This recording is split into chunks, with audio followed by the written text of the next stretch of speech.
श्री स्वामी समर्थ. मैत्रिणींनो, घरातून बाहेर जाताना ही एक वस्तू जवळ ठेवा, तुमचे रक्षण होईल. मुलामुलींनो, तुम्ही शाळेत जात असाल, कॉलेजला जात असाल, नोकरी करत असाल, व्यापार करत असाल किंवा मार्केटला काहीतरी खरेदी करायला जात असाल, म्हणजेच कोणतेही काम असेल, कुठेही तुम्ही जात असाल तर तुम्ही हे एक काम करूनच घराच्या बाहेर पाऊल ठेवावे.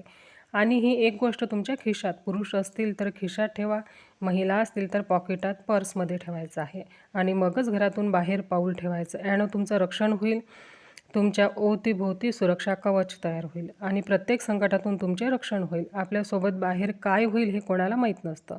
सकाळी गेलेला माणूस संध्याकाळी परत येतो की नाही, कोणत्या अवस्थेत परत येतो हे सुद्धा कोणाला माहीत नसतं. म्हणून देवाचा आशीर्वाद, दैवी शक्ती जर तुमच्यासोबत राहिली तर तुमचं नक्की बाहेर रक्षण होईल. आता ही कोणती गोष्ट आहे तर मैत्रिणींनो, आपल्या देवघरातील विभूती, स्वामींच्या समोरील विभूती अंगारा तुम्हाला चिमूटभर एका कागदात पुडी बांधून तुमच्या खिशात ठेवायचा आहे आणि त्याचाच एक टिळा कपाडी लावूनच घराबाहेर पडायचा आहे आणि तुमचं रक्षण होईल. नक्की करून बघा.